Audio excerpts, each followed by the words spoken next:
তুমি এখনো ওকে নিয়ে খুব কনসার্ন, বলো? ডক্টর যা বললেন আমি শুধু সেটাই কনভে করলাম তোমাকে। তাই? অ্যাবসলিউটলি। নাও, তুমি নিজেও খুব কনসার্ন, সেটা আমার ভালো লেগেছে। বেবিটা এখন আর নেই বলে তুমি নিশ্চয়ই খুব আপসেট হয়ে পড়েছ।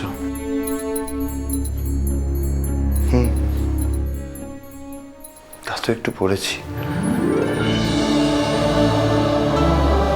আসলে মেন্টালি ওর সাথে অ্যাটাচড হয়ে পড়েছিলাম তো, তাই।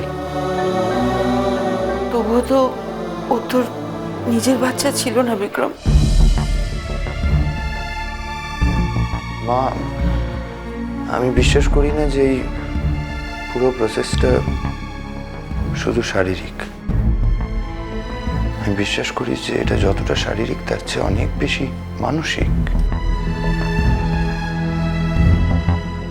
সাইকোলজিক্যালি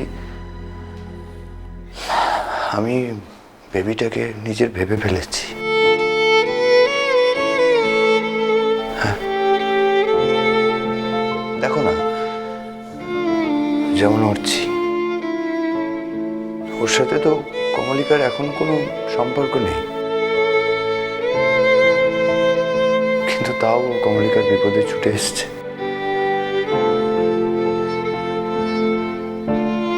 কোনো সম্পর্ককেই অস্বীকার করা যায় না মা। আমি এখনই কমলিকার সাথে দেখা করতে চাই। বিক্রম, এখন কিন্তু কমলিকার সঙ্গে কথা বলার রেস্ট্রিকশন আছে। অর্চি বাবু, তুই কি ভাবিস সকল জ্ঞান তো শুধু তোরই আছে? মোর দাদা বাবু তোর লাই? এত ঘুরিয়ে কথা বলছো কেন? ডক্টর যা যা বলেছে আমি তাই তো বললাম। এই কথাটা ডাক্তার না বললেও আমার জানা ছিল। একজন পেশেন্ট যার কয়েক ঘন্টা আগে অপারেশন হয়েছে তাকে স্ট্রেস বা ডিস্টার্ব করতে নেই। ও, আই এম সরি। সরির কিছু নেই উঠছি, তুমি ব্যাপারটা তোমার কনসার্ন থেকেই বলছো, আমি বুঝেছি।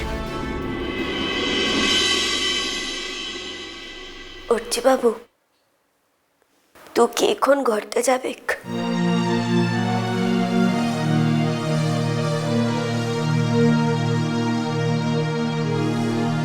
এরকম একটা অবস্থায় আমি কি এখন বাড়ি যাবো? তোমার কি মনে হয়?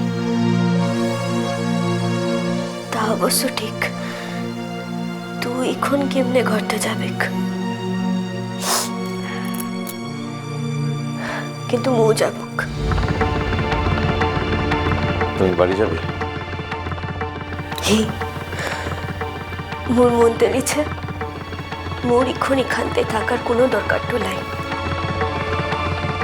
একা যাবে? বারে হিতো দিন বিদেশটাতে একাই তো থাকতাম, আর এখন এই শহরতে একটু জায়গা থেকে আরেকটু জায়গাতে একা যেতে তো পারবো না।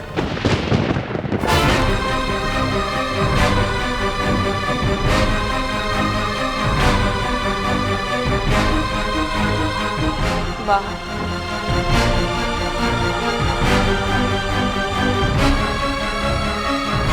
চলো আমি তোমার সঙ্গে যাই, ফ্রেশ হয়ে আবার বিকেলে আসবো।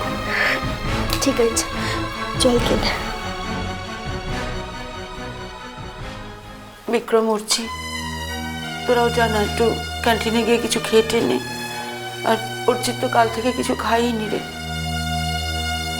ওকে একটু খাইয়ে দিস বিক্রম। পিসি, ও 2 বছরের বাচ্চাটা নয় যে ওকে খাওয়ার কথাটা বলতেটা হবে। ওর খিদে পেলে ও ঠিক খেয়ে টলিবে। তুই চল কেনে। দাদা বাবু আসছে, আসছে, চল।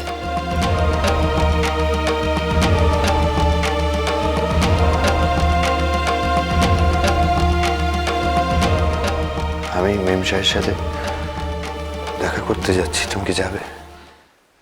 কিন্তু এখন তো ওর সঙ্গে কথা বলা তুমি কি যেতে চাও?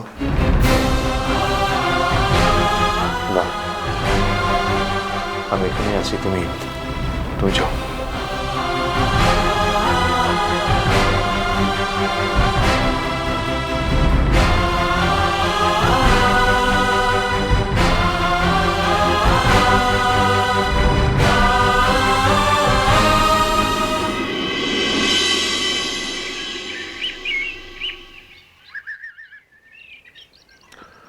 এই তো বাহা এসে গেছে।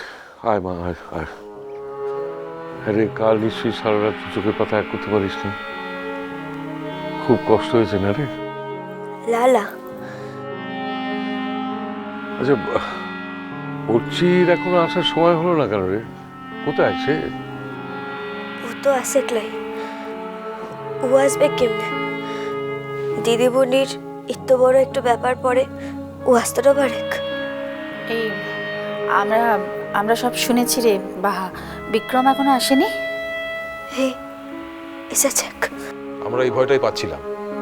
মূর্তি নিজেই সব দায়িত্ব নিল, অথচ তোর তোর রূপু দিদি এসছে, জানিস তো? ও এই যে বাহা, তুমি নাকি তোমার রূপু দিদিকে খুব ভালোবাসো। হ্যাঁ, কবে এসছো? তারপর থেকে আমার সঙ্গে একটু দেখা করার প্রয়োজন মনে করনি? যাকে শোন বাহা, মানে ওখানে সব ঠিক আছে তো? কোন সব?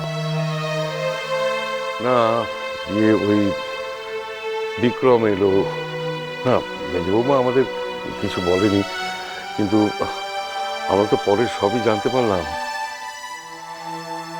দিদিমণিটার শরীর এখন ঠিক আছে, আর ও দাদা বাবু সকল কিছু শুনেছে, কিন্তু দুদিকে ছেলের মনটা কেমন আছে সেটা মু জানি ক্লারে।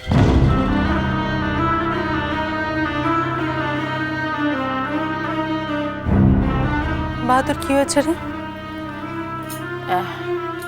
বাহা, কুমু কোথায়? সে কি ওখানেই আছে এখনো? লালা, ও ঘরতে যাচ্ছে। তো তুই জোর করে আসার সময় কেন দাদাভাইকে নিয়ে এলি না? কিসের লিগে জোরটা করবো? ও কি কচি ছেলেটা আনছে? কি হয়েছে তোর বাহা? বল, কেন এত রেগে আছিস তুই, বল। বাহা, কিরে, তোকে কেউ কিছু বলেছে না? কে বলেছে বল, কে বলেছে? অর্চি? সত্যি অর্চি যদি ওকে কিছু বলে থাকে না, তাহলে আজ আসুক, আমি দেখছি। বল না, বল না, বল না, অর্চি অশান্তি করেছে তোর সাথে, তাই তো? বল না, না হলে তো তোর মুখটা এরকম করে থাকার কথা নয়। এই বাহা, বল। নিজ মা, অর্চি বাবু তো মেলা কারণে মোর সাথে অশান্তিটা করেছে, কিন্তু মু তখন কিচ্ছু বলিকলে, কিন্তু এখন বলতে তো পারিক। মু এখন প্রতিবাদটা করতে শিখেছি রে। দুদিকে ছিলা যদি মোর পড়তে কোনো অন্যায়টা ঘুরে থাকে, তাহলে তোকে কিছু বলতে তো হবে একলা, মুই কাই বলতে তো পারবো। তুই এভাবে কথা বলছিস কেন?